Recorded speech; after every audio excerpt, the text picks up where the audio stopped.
kali ini saya akan menjelaskan mengenai prosedur pemasangan infus. Nah, pertama saya akan menjelaskan apakah alat-alat yang dibutuhkan pada prosedur pemasangan infus. Yang pertama adalah cairan infus. Ini sebagai contoh, ini adalah cairan RL atau ringer laktat.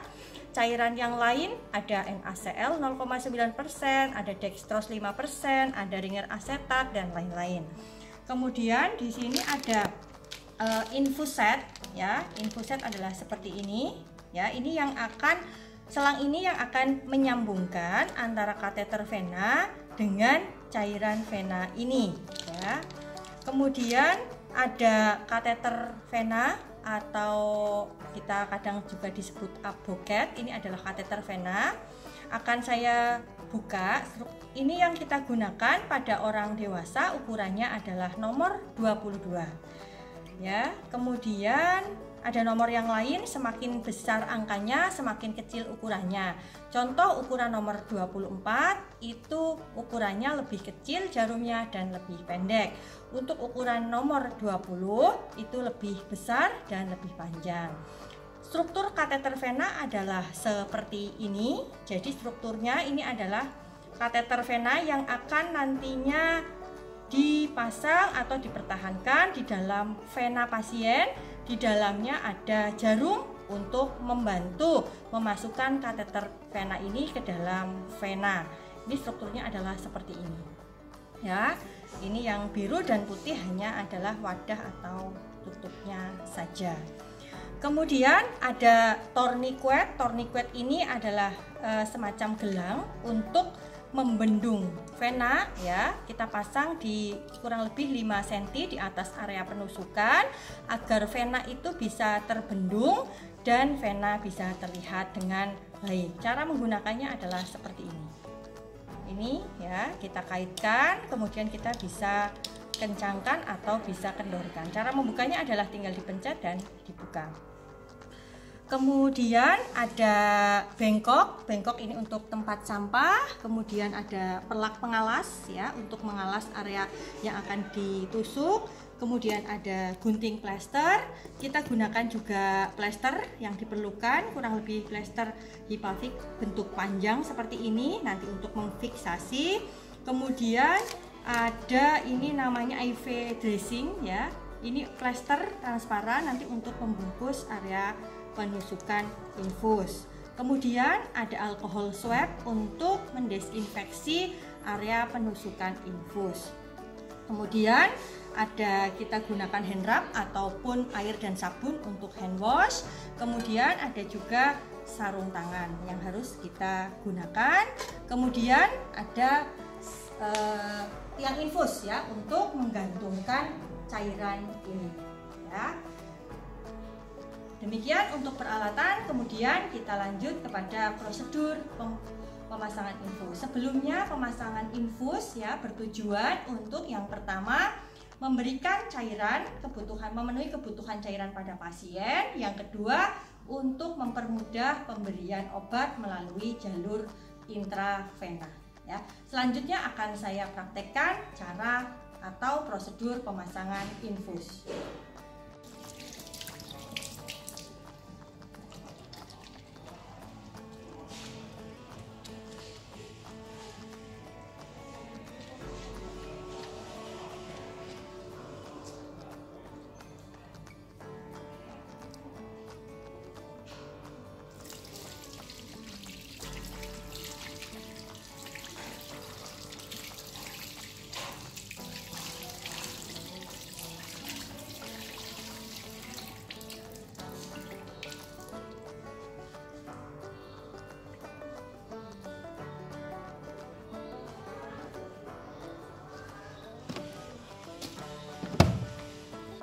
Assalamualaikum Bapak, perkenalkan saya Nurse Ella. Di sini akan kita pasang infus ya Pak ya, karena Bapak kekurangan cairan untuk memenuhi kebutuhan cairan, jadi perlu kami pasang infus. Gimana Pak? Bapak bersedia? Baik, saya siapkan alatnya ya Pak ya. Nanti tujuannya supaya cairan ke tubuh Bapak terpenuhi dengan baik. Selain itu juga untuk memberikan obat intravena ya Pak ya. Sebentar, ini saya pasang perlak pengalas. Oke, baik. Yang pertama perlu kita lakukan adalah memasang infus set atau menyambung infus set dengan ini apa namanya, cairan infus.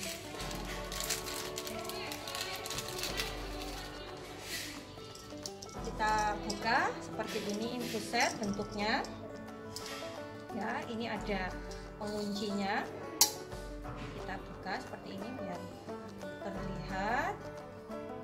Ini adalah reservoir dan ujung lancip ini ya, ini harus steril. Ini yang akan kita sambung ke cairan infus. Kemudian ujung yang satunya lagi adalah yang akan kita sambung ke kateter vena ya. Ini pengunci harus kita naikkan dulu ya, supaya lebih mudah. Nah, ini di sini ada rodanya. Roda di sini ya, fungsinya kalau ke atas ini selang ini terbuka ya. Kalau kita taruh di bawah, ini akan ya, taruh bawah seperti ini akan fungsinya menjepit selang sehingga selang ini akan buntu ya atau tertutup ya, sehingga aliran dari atas tidak bisa menetes ke bawah. Sementara kita tutup dulu. Nah, di sini ini hanya sebuah penutup ya. Oke, kita tutup. Ini juga di bagian ujung ada jarum. Jarumnya ini hanya juga fungsinya sebagai penutup saja, tidak kita suntikan atau tusukkan ke pasien seperti ini. Kemudian ya, bagian ini sudah kita klem namanya, kita jepit, terus kita tusukkan ke sini. Ini adalah tutupnya karet sehingga mudah kita tusuk ke salah satu lubang yang out ya, seperti ini. Nah, setelah kita tusuk, kita gantungkan ke sini seperti yang infus.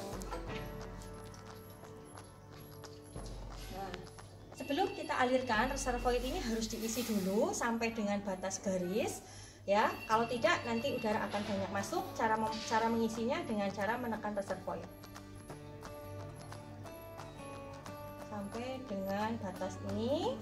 Setelah itu kita alirkan supaya selang ini terisi cairan infus. Caranya agar supaya tidak banyak udara yang masuk ya. Jarum ini kita taruh sejajar dengan reservoir, lalu kita alirkan. Ini akan mengalir untuk memastikan selang ini adalah paten, lancar. Selain itu juga mengisi selang dengan cairan. Boleh, setelah itu kita alirkan ke bengkok. Oke, udaranya sudah keluar, sudah mengalir dengan lancar, berarti infus set dan cairan ini sudah siap digunakan. Kita bisa taruh di sini terlebih dahulu. Oke, kemudian yang berikutnya adalah kita mencari vena ya. Vena kita cari yang seperti apa?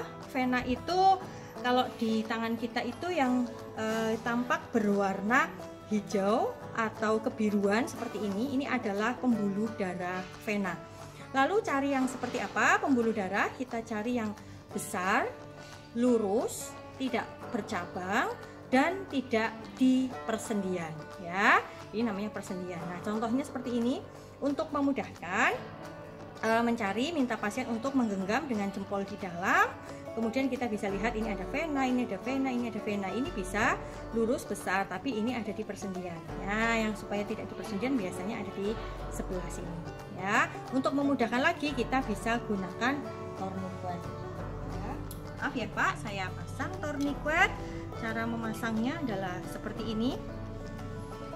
Ya, kira-kira kita akan menginfus di bagian vena perifer ini. Kita pasang dulu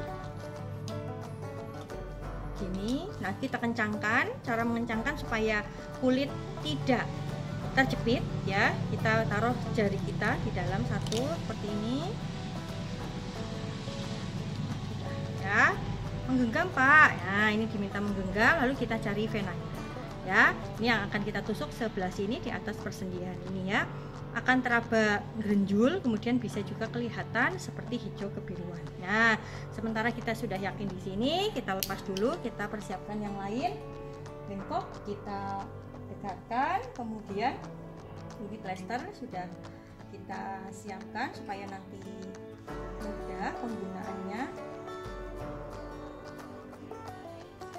Oke, kemudian kita gunakan sarung tangan.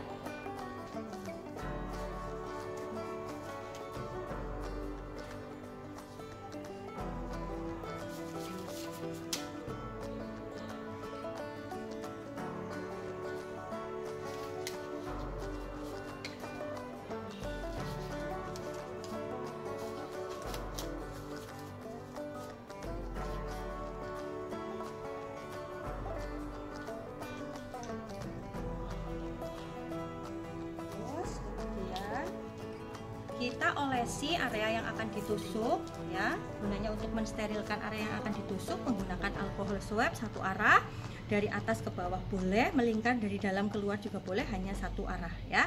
Misalkan kita akan suntik di sini, melingkar dari dalam keluar. Setelah itu kita buang. Kemudian kita siapkan tadi kateter vena ya. Ini ada lubang, kita pastikan lubang menghadap ke atas, kemudian kita tusukkan dengan sudut 30 derajat. 30 derajat artinya adalah sudut antara kemiringan jarum dengan kulit atau tangan pasien. Nah, tangan kiri kita sebagaimana, ini didekatkan supaya lebih mudah. Nah, tangan kiri kita bisa memegang tangan pasien ya. Jangan lupa kita baca doa Bismillahirrahmanirrahim. Bapak kalau sakit nanti tarik nafas panjang ya Pak ya. Nah, kita akan ini pegang ya supaya memfiksasi tangan pasien, kemudian kita tusukkan. Nah, yang saya maksud 30 derajat adalah sudut di dalam ini antara kemiringan kateter vena dengan tangan pasien. Bismillahirrahmanirrahim. Kita masukkan seperti ini miringnya. Terus masuk. Nah, kalau sudah masuk vena, fungsinya atau indikatornya ini sudah masuk vena adalah darah akan mengalir keluar. Kalau sudah ada darah mengalir keluar, kita kendorkan jarumnya seperti ini. Nah, sehingga jarum tidak ada di depan, baru kita masukkan kateternya perlahan-lahan. Kateternya masuk semua ya. Jadi ini yang putih masuk semuanya ke dalam. Nah, biasanya kalau ini benar ada di vena, di sini tidak bengkak, kemudian darah akan banyak keluar. Nah, setelah itu baru kita sambungkan ya. Ini kita tekan bagian sini supaya darah tidak keluar. Ya, ini seperti ini disambung, terus ini dilepaskan jarumnya, terus kita sambung seperti ini. Nah, kita buka tourniquetnya ya. Lalu kita alirkan ya. Tanda kateter vena ini terpasang di vena dengan baik, tandanya adalah ini ya, cairan di sini mengalir lancar seperti ini. Kemudian yang kedua, tanda yang kedua, di area penusukan tidak ada bengkak. Kalau bengkak artinya pembuluh darahnya pecah ya. Seperti itu, berarti ini sudah terpasang dengan baik ya. Setelah itu kita plester dulu supaya kateter vena ini tidak berubah posisi.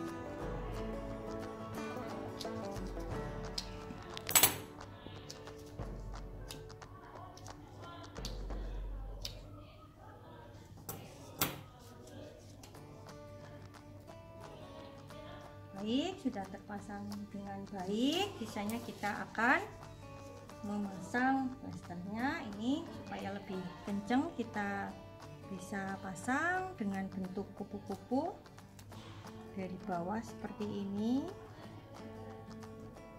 atas. Nah, tidak boleh menutup area penusukan ya, karena ini akan kita beri desinfektan. Baik, setelah selesai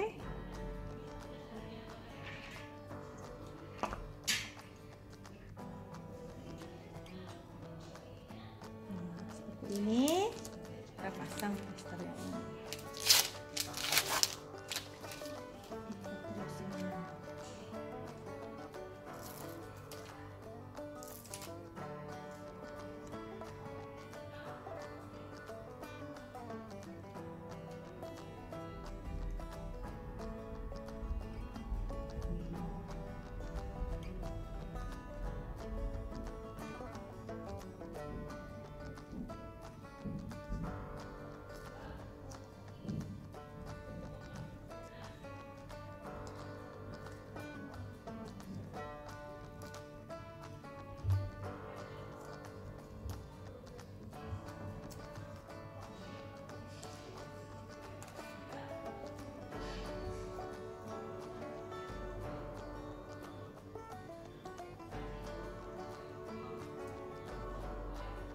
Baik, plaster transparan ini bertujuan untuk agar kita bisa melihat area penusukan ini. Apabila terjadi flebitis, tandanya ada kemerahan, bengkak, nyeri bisa kelihatan. Setiap hari harus kita monitor. Sudah selesai Bapak? Alhamdulillahirobbilalamin. Gimana Pak rasanya? Ya. Setelah selesai, langkah berikutnya adalah kita mengatur tetesan infus ya. Misalkan akan kita atur 20 tetes per menit, artinya 20 tetes per menit itu 3 detik satu tetes, kita bisa gunakan detikan di jam ya, seperti itu. Setelah diatur tetesannya sesuai dengan perhitungan atau program, kemudian kita berikan di sini ya, tulis labelnya juga kapan kita memasang infus ini ya. Cairan ini dipasang kapan, kita akan tuliskan kodenya di dalam di depan bagian cairan infus ini ya. Bapak sudah selesai proses pemasangan infus ya. Mudah-mudahan nanti cairan cepat masuk dan Bapak cepat pulih ya. Saya pamit ya Pak. Terima kasih. Assalamualaikum warahmatullahi wabarakatuh.